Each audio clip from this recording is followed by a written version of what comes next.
I'm really excited about this interview with Tayla Lamerton. She's from Australia, a PhD candidate, and has her master's in psychology. And it was from her experience teaching group fitness and CrossFit through her university days that sparked her interest and wanting to know more about the association between urinary incontinence and certain risk factors like obesity and exercise. For me, the research paper that she wrote, and we're going over 3 of them in this interview, was the one about the fitness industry and the need for the fitness industry to have more knowledge on how they can help women understand the need for pelvic floor muscle training and exercise. So I'm really excited. We're going to review these 3 research papers and talk about the background behind them and what she's doing next. So here's my interview with Tayla Lamerton.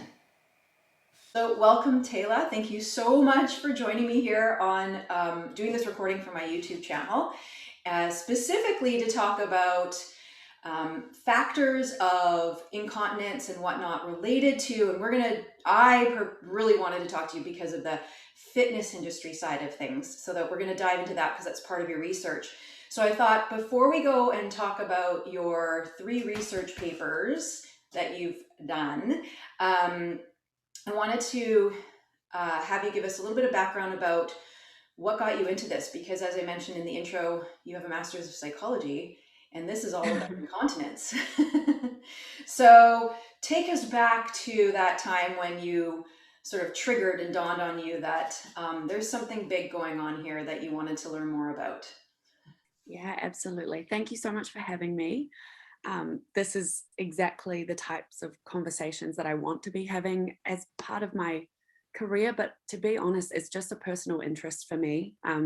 So I am in the fitness industry, and that's so I've been instructing exercise since I was 20. I'm 27 now, and I was doing my master's in psychology. Actually, I was still in my undergrad in psychology teaching, and I knew I loved it. And overall, my population that I instructed, and I worked at a university gym, so it was quite young, very healthy, sort of 18 to 21-year-old women. So it wasn't actually something that came up early on. But when over one of the holiday periods, I took a staff boot camp. So it was the university staff that came in, and I just got them to warm up. And I said, oh, grab yourselves a skipping rope and we're just going to quickly warm up. And one of the women came up to me and she was like, Tayla, I'm not going to do that. I was like, oh, what? Okay. She was like, I've had 3 children. I'm not skipping.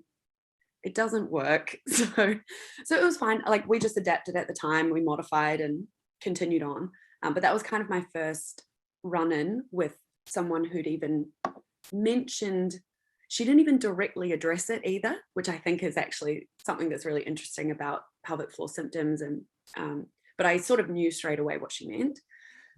So that was kind of my first encounter. And the further I got into exercise instructing, the more I realized I love women's health. I like specifically this area. I think that physical activity is obviously a major component of that. And I'm interested in getting into a particular women's health issue deeper. So I sought out a supervisor and I said, look, here's my background. I'm in psychology. I want to bring some aspect of kind of exercise psychology into this, but I'm also interested in public health and kind of the wider implications of physical activity for women and the barriers to physical activity and that sort of thing. And she brought up a couple of projects, but one of them was to do with incontinence. And after reading more about that and kind of thinking back to a couple of the experiences that I'd had personally as an instructor, even given that I was in mostly a young population, that was the area that I decided I felt that I could kind of bridge the gap best between kind of that customer or client facing aspect of my own career where I'm in front of women all the time instructing, and the research side of me that wants to know a little bit more and how I can kind of bring more evidence-based practice into the fitness industry. So yeah, that's it. Now to me now it makes so much sense how I got here, but at the time people are like, what, you went from a master's in psychology? And I was doing occupational psychology as well, so it doesn't necessarily lend itself perfectly to this area, but now to me it makes perfect sense. Well, you know what, the one thing that I have to say is that, like, I'm 20 years older than you, and I remember being, you know, your age and going to group fitness classes and being in university doing a Bachelor of Commerce, and I really wanted to become a fitness instructor. And then back then, when you found out how much they made, because we're talking in the 90s, like, oh, I'll just stick to my commerce degree.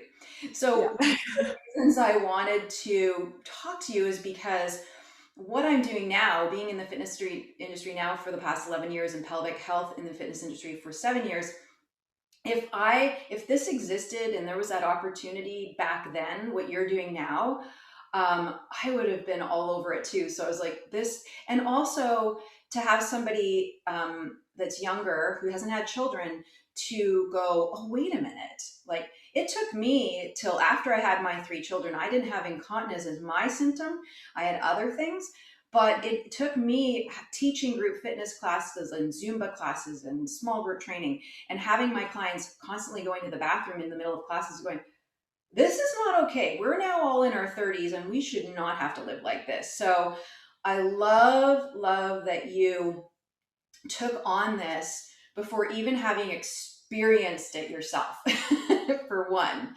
And also in your research, we're going to get into, because your first research is on obesity, but you were looking, and you also did research on younger people. So this isn't a postpartum thing. It's women before they've had babies, and we call that, as you know, nulliparous.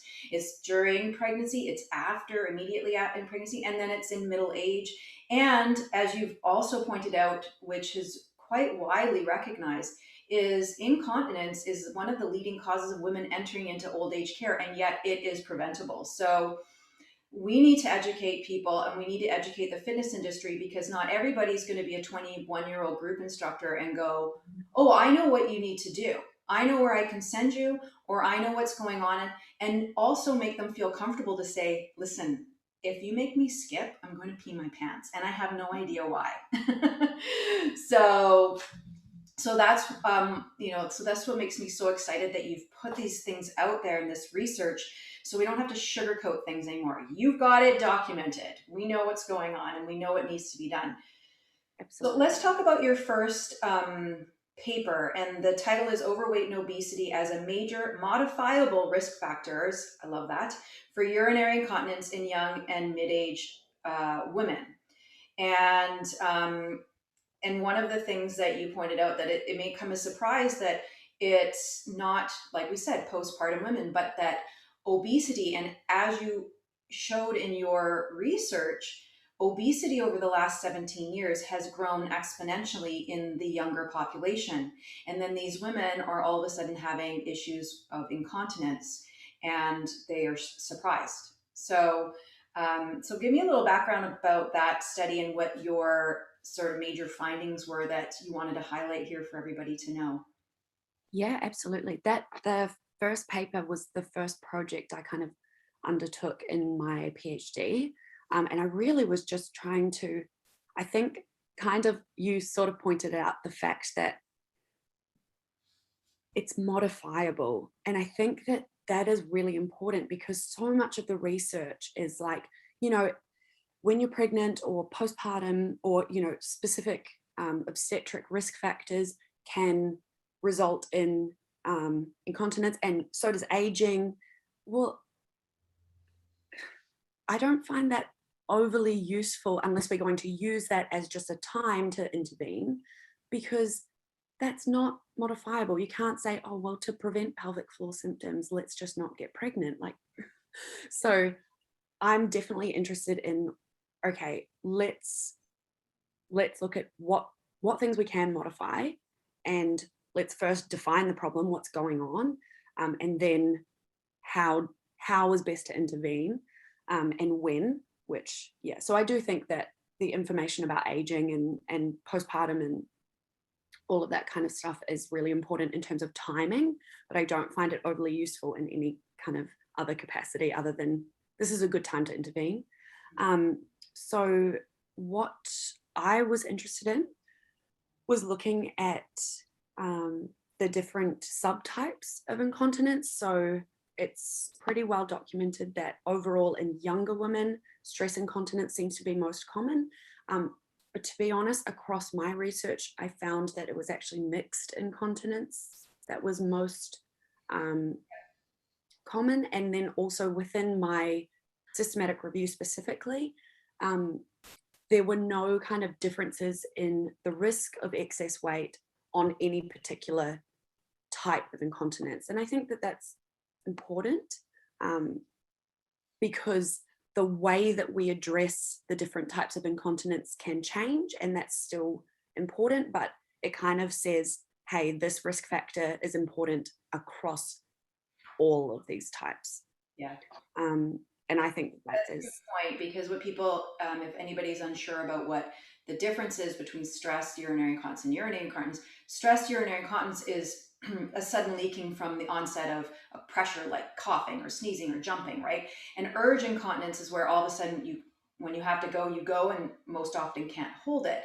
So I do find that sometimes it may have just started with the stress, and then our cognitive patterns create the urge, and then it becomes mixed. And so, and again, like you said, and how you, so it's not that you can't say that this caused urge or this caused stress. And overall though, the weight is one factor that can put pressure into that intra-abdominal pressure on the body and on the pelvic floor to trigger those symptoms. So that's one thing that people need to understand too. So I love that you pointed that out. Yeah. And one really interesting thing was to see your research showed that there's obviously a difference in BMI when we rate BMI as overweight and obesity. And overweight was about 30% increase in chance of incontinence, whether stress, urinary, or mixed, and almost doubled with obesity. Yeah. So, And that was pretty consistent. Again, not just in the systematic review, but that was kind of a repeating theme. And that's been in the previous literature as well, that a BMI over 30 exponentially kind of increases that risk. But that was, it was 200% more in the BMI over 30 compared to women with a BMI under 25. So, or the risk was 200%. So, yeah, it's concerning.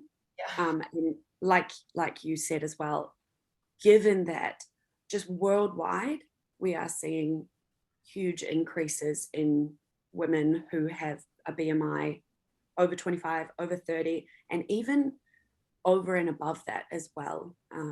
There wasn't enough data in my particular review to look at above sort of 35 to 40 BMI, but we expect that would continue to grow at a pretty Absolutely extreme rate. So the thing that you wrote here too, or part of your research, is that leaking urine has been overlooked in the past as a significant negative outcome of overweight and obesity, but it can have significant impact on a woman's well-being. And that to me just gives me goosebumps, because there's these women out there that they're already struggling.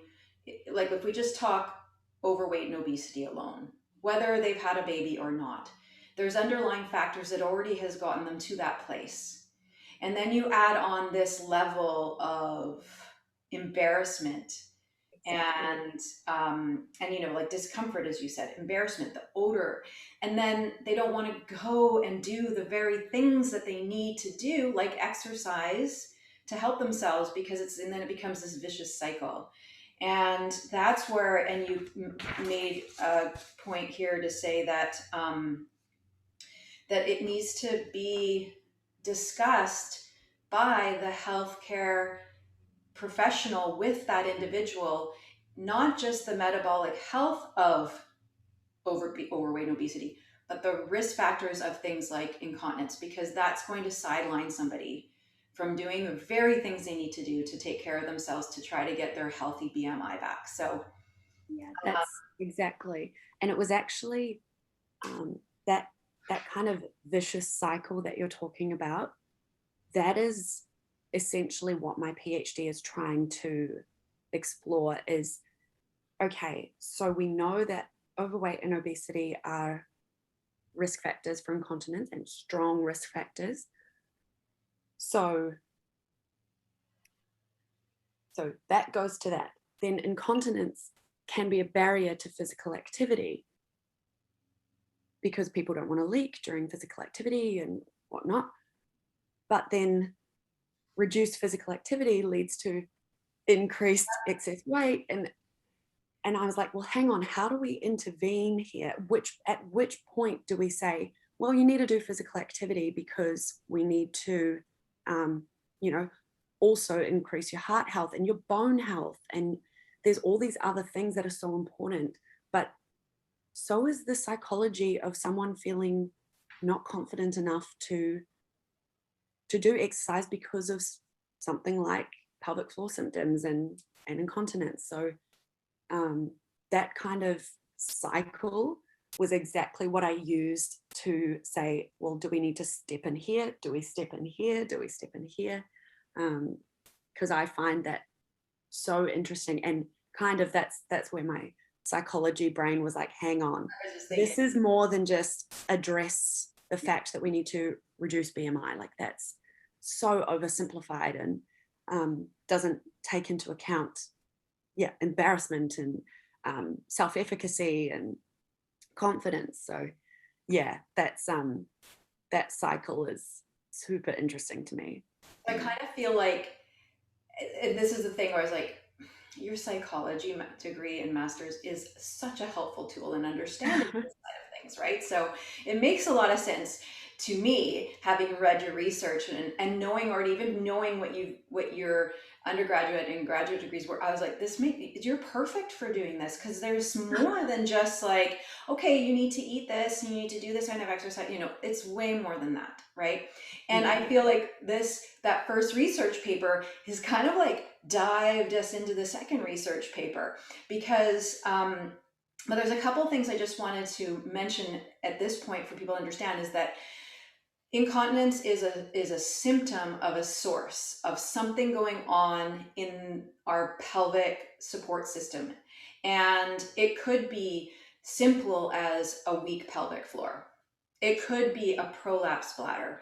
It could be an overactive pelvic floor. So this is where women need to feel empowered to go and find help and know that what they're going through, although isn't normal way of the body to function, it's common. So this is where pelvic floor physical therapy and somebody like myself with the pelvic floor exercise rehab strategies is key, and women need to know about this. But then this dives us into your second research paper, which talks about the fitness industry. And I love it because the fitness industry has a huge, valuable place for women to help them. So your second paper is on urinary incontinence in a fitness club setting. Is it a workout problem?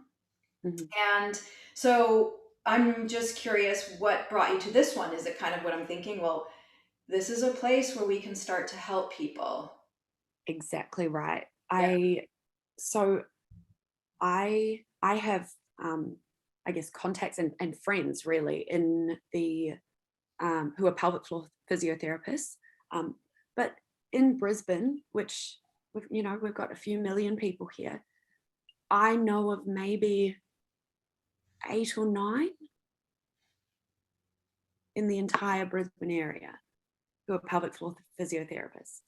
Yeah. There are a few more women than that who experience these symptoms. And I just, we can't, it's just not plausible for everyone to go see a pelvic floor physiotherapist, whether that be because it's above their resources, whether it's because they're not yet confident to go and see. And I just think that there's a way that we could address this before it's even an issue, like have education in settings where we're addressing women who already have these symptoms, but also those who haven't yet experienced them, or maybe, like you say, they may have an underlying kind of weakness that they just haven't experienced the symptom of. And once you kind of can counsel them on, well, these are the things you can do, or these are tests you can try to assess whether you have that, I think that the fitness industry, given that physical activity is a setting where people experience these symptoms, it can be a trigger for incontinence. I think that we're missing an opportunity here. So yeah, it is exactly as you said. I see it as a setting where we have that kind of demographic that we're looking for, and it's an opportunity for some education. Well, and just looking at the information here that you wrote for that one is,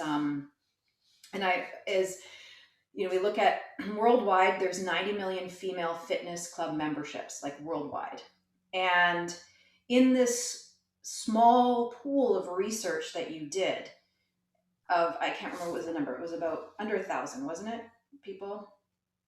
Can't remember what your numbers were for that one. But the point is that if you take that 17% were willing participants in this research study, and we know how many people are uncomfortable about talking about that kind of stuff. So that 17% reported incontinence during your test groups throughout the year of this, and then less than 8% of people receive any kind of pelvic floor muscle training advice or information from the fitness club staff.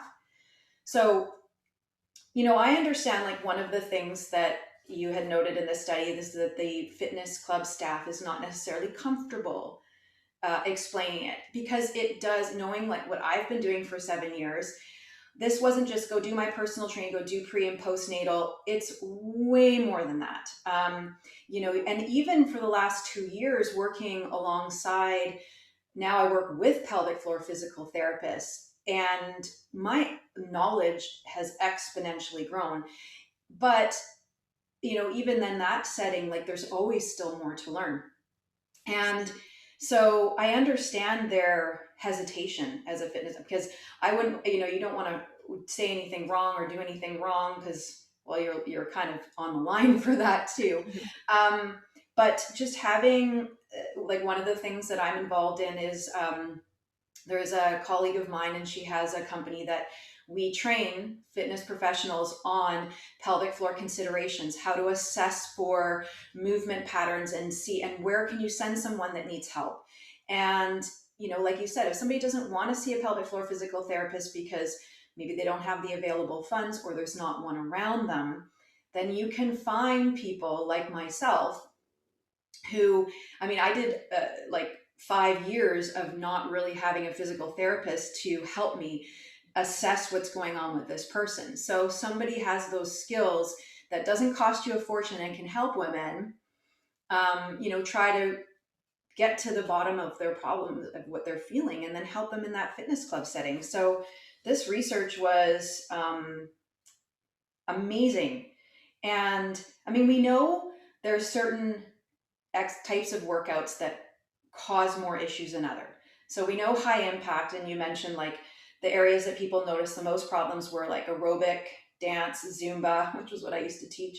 And yeah, they were always going to the bathroom doing that one. Boot camps, CrossFit, biking, spinning, strength training, body pump classes. But here's the interesting one, is yoga and Pilates. So people are often like, oh no, it's just yoga, it's just Pilates, it's fine.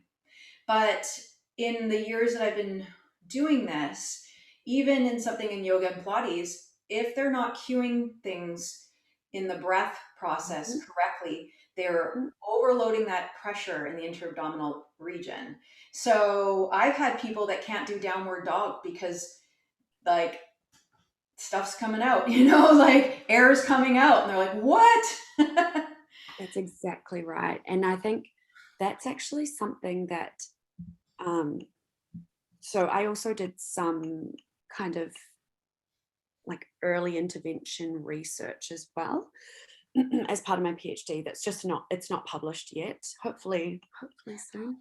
Um, but it's kind of addressing that fact where women either through their own experience, where they've kind of experienced something in running or jumping or skipping, for example, they've gone, oh, okay, this type of activity can cause me symptoms, so I'll just avoid that particular activity. The issue being, like you said, it's a pressure imbalance for a lot of women. So whether or not you're doing a low impact movement versus a high impact movement, if you're not managing the pressure correctly through breathing and using the right strategies and bracing your core at the right time, but also relaxing at the right times, then it can happen at any point. There was a study done pretty recently in Australia looking at, so they took EMG measurements of, literally measuring pressure in women during things like a crunch versus a leg lower, standing up versus a squat. And they were assessing whether movements that are considered pelvic floor safe create any less or more pressure. And what they found was actually overall, they don't necessarily create less pressure, which means that there's still the capacity there to leak urine or experience other symptoms of pelvic floor dysfunction because they're not using the correct strategies to manage it. So yeah, I think that I hope that women feel like they can do whatever activity they want to do and that they enjoy. They shouldn't have to just go walking if they don't find that engaging. But if they want to run, what do they need to do first to make sure that they're safe and that they're moving the most efficiently so that their body is creating the least amount of resistance and pressure during running? And I just think we need to be a little more creative other than saying avoid that physical activity. I don't see that personally as the most useful strategy. And it was back 2017. You probably, I don't know, you may or may not heard from Anthony Lowe, a physical therapist in Australia. And he came out here for his female athlete course. And it was kind of on that, when I first got into pelvic health work with exercise, they were like, no crunches, no sit-ups, no forward flexion whatsoever. And I was like, oh, okay, like, oh no. And so then a few years later, Anthony came out, and so we were able to see, like, actually we need to load the intercore system, we need to do these things. And there's two takeaways that I took from that, which I use still to this day. One, we analyzed, or we saw some analysis of pressure, like you're talking about, between crunches and standing up from a chair. And actually standing up from a chair creates more pressure than a crunch. So we have to manage, I mean, obviously if we're going to do a sit up, we have to manage that pressure in a different way than we stand up from a chair. But to go to show and say, well, then why are we saying no crunches? And one of the things that we do to assess somebody's connective tissue is a curl up test, which is a crunch. So, like, Exactly. if we're assessing it, why aren't we allowing to train it? And so that was a huge thing. And the other thing is training in the symptom-free zone. So I don't ever say to a client, you're never going to, no, you're not going to run. I'm like, you're going to run, but we're going to get you there. And this, the other thing I learned from his course is that we're going to do it and keep you in your symptom-free zone. And we're going to grow your fence, and we're going to make the yard huge. And then all of a sudden you're going to be running marathons again, So I think that having the right verbiage and conversation, and this is where the psychology comes into play, right? I just find that my role in the exercise and movement piece is not just showing exercises, managing pressure, but it's a lot of helping them with positive self-talk, encouragement, also their lifestyle. Like, there's a difference between helping someone with no children and helping someone with 3 children and their things. So, and so that's the thing, that it's a tough thing for the fitness industry to manage all that without the proper training. So either having someone on their staff that's well trained, or knowing someone they can send someone to, because I think there's that concern of that competitive nature in the fitness industry that you may have experienced, that one trainer feels like if I send that to that trainer, you're going to lose that person. And I think that we have to look at the greater good here and say, well, this person is highly specialized in, this. So and this person needs that. So don't think you can do it all. I have a CrossFit level 1 trainer certification, so that I understand. I trained in CrossFit until the pandemic, but so I understand it, but I'm not about to go and coach it, so I'll leave that to the ones that coach it. I'll take care of the person until they can get to the place that can do that kind of thing. So, so this paper made me so excited, because it's like bringing that awareness to the industry that we are the front line. Yeah, and I think it can start pretty, like, quite simply as well. I don't think that all trainers need to know every single little detail about it. There's way too much. But just knowing, first of all, how to even approach either, postnatal women, or women who seem to be avoiding high impact in your classes. Like, is there a reason for that? Because, you can't just avoid high impact for the rest of your life. Like, women already experience greater risk of bone decline and all sorts of other conditions earlier than men, more than men. So we can't take away strategies that are going to help manage that. But how do we approach those women in the first place? And I think just knowing how to do that, and having, like you say, the right language of approaching it, knowing the right questions to ask even is so important. And then above that, maybe just a simple level of knowledge. And then over and above that, just knowing that that's outside your scope, but having the resources to say, but I do know of so-and-so, either your specialized trainer or your local physiotherapy clinic, or how about you just talk to your GP at this point and they can refer on further from there. It's just that kind of knowing how to, I guess, bridge the gap between what we know. There are people out there who can help, but getting the help seeking in this population is so low.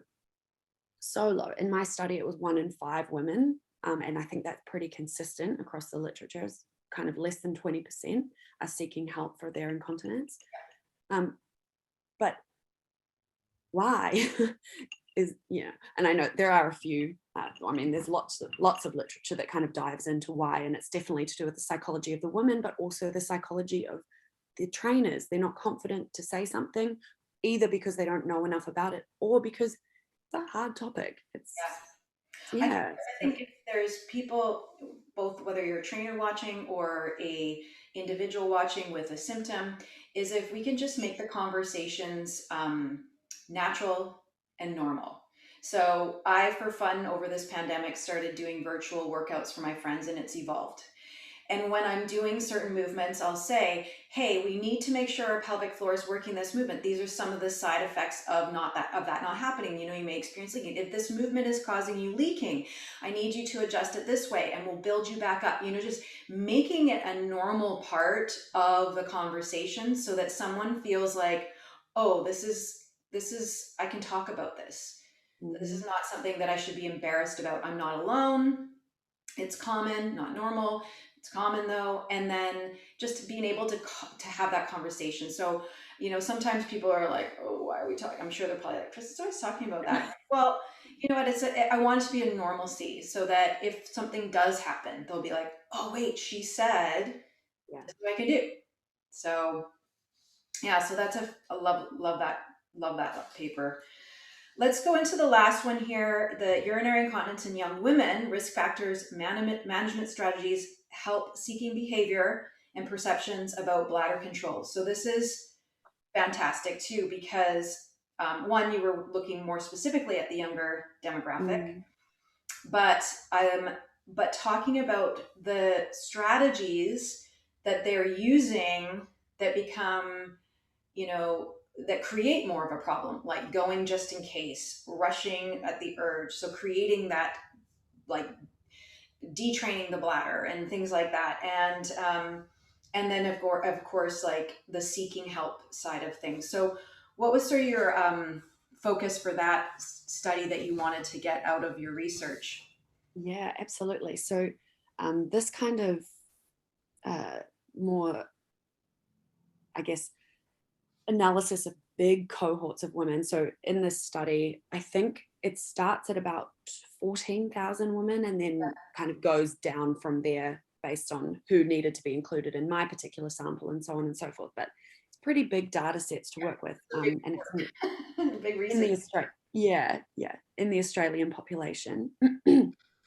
And this was more about looking at a wider perspective, specifically at young women, because again, I think there's so much research in pregnant and postnatal women and aging women or middle-aged women, but it's happening in women who have not yet had their children.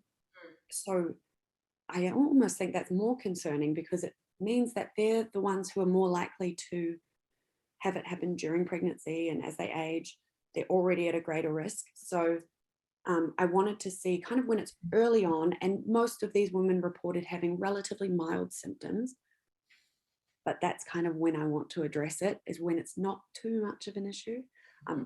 But I wanted to see, what are people doing about it? The answer is not a whole lot.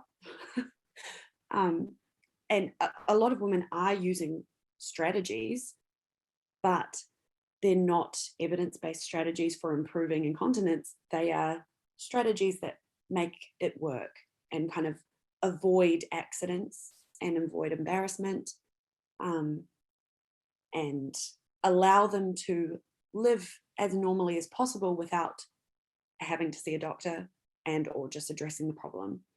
Um, Yeah, like some of the things that you documented were like going, like I said, going just in case, mhm, rushing rushing to the toilet as soon as you feel like you have to go. So you're yeah, actually creating urgent incontinence with reinforcing it.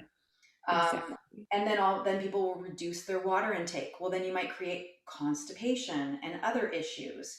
And then having to live with wearing pads, that's no fun. So, and that was like you reported that 35% of them were wearing protective pads almost regularly. Yeah, and this is These all are women. between 22 and 27-year-olds, I think is what the age range was. That's not okay. These are young women. A third of those women are wearing some or using some kind of either liner pad before 30, before having children. Yeah. It's, yeah, And the thing is, I mean, as we know in your first research paper, obesity is a risk factor and one of the plausible causes of this. But, and I've experienced this in my work, is a lot of this too was the type of activities that these women were engaging in. Some of them were high level athletes. In my case, I've worked with power lifters. And so they are like solid, but they've given themselves a mild bladder prolapse and leaking as a result of the mismanagement of pressure because the coach they were working with wasn't aware. And why would you think about it? Because this is a person that's never had a baby before. So again, like this is fantastic to show that the need for the education piece and the understanding piece, and it's not a pregnant thing, it's not a postpartum thing, it's not a middle-aged thing, it's the mechanics of the body, and we are treating our body much different now than it ever was in the last 100 years exactly. between our diet and our weight. Mhm. And also when we go to work out, we go hard for an hour and then we walk away. And then the type of activities we engage in. So um, yeah, so this final study, I love that you've covered that younger piece because it's a missing piece of education out there. And I only know it because I've had several clients over the years with those issues, and their eyes are just like, what happened? So, and this was your final, you're working, I guess you're working on another paper you said, but this is one of the big ones that you've just been finishing up recently, like this. So this is fantastic. Love, love, love all your information. Oh, thank you. So my question to you then is, between your psychology and your research on incontinence, what's your plan next? Because I'll just tell you one of the things, hint, hint, that I would love to have research on is to show the value in pelvic floor muscle training when they are educated and show the results of that education in improving symptoms um, and the psychology side is improving their quality of life. Hmm. So, hint, hint, maybe in You the should future. say that. So Oh, yeah? Tell yeah, so my intervention in my PhD is, or was, it's already completed. It's written up. It's just hopefully becoming a manuscript soon. Um, so I recruited women, young women who had symptoms of incontinence.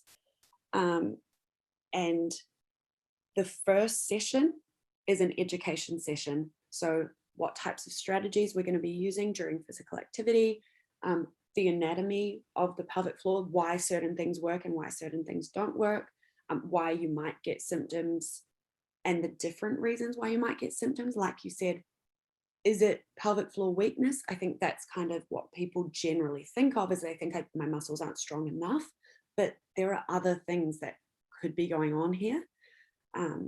So please don't just squeeze your pelvic floor until you pop.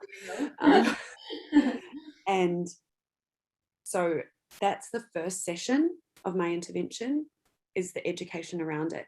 From there are pelvic floor exercises incorporated into a resistance-based and high impact or progression to impact 12-week program. So what I wanted to look at is, one, do symptoms improve incorporating pelvic floor exercises into a resistance-based program and a progression to impact. So we started out with, high knees, but marching on the spot. And then as soon as, like you said, we're in that symptom-free zone, we up the intensity or up the impact, really. And okay, are we still in that symptom-free zone? No? Okay, then we regress back. But if the person feels confident and they were experiencing no symptoms, then we'd level up again.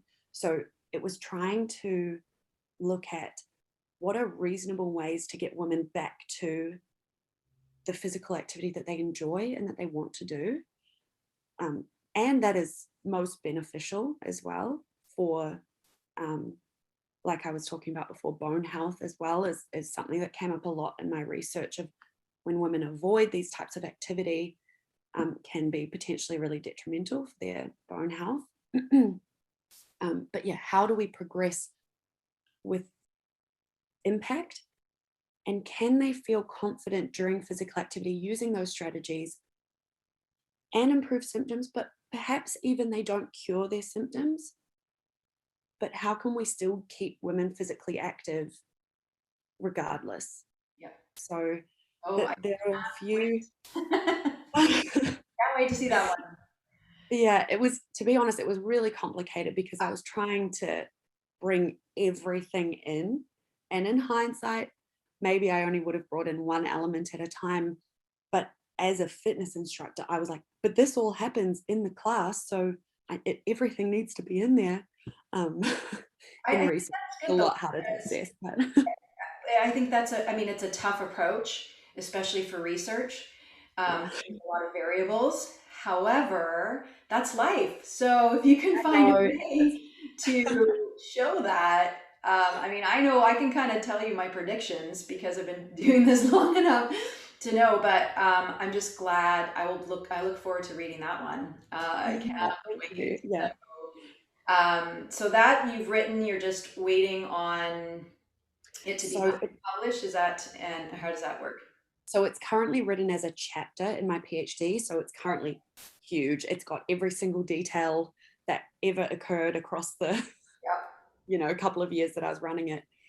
So I need to condense it into a publishable version, so it won't have quite as much detail, but I think overall what we found, and we did have a small sample, we only ended up with 18 women in total, and not all of those women made it all the way to the 12 weeks or have measures at the 12 weeks.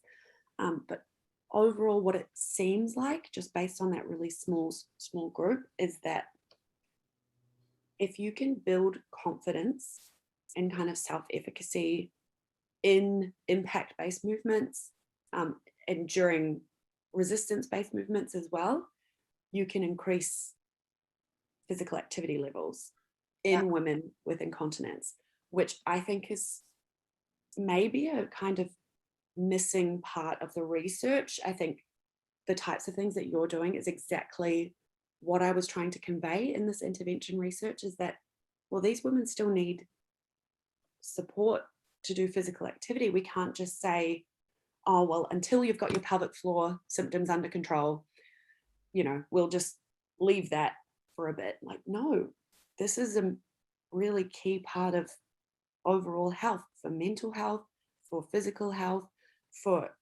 a huge range of comorbidities. Another thing that came up in my research was the association with incontinence and depression and anxiety symptoms. Huge. Absolutely.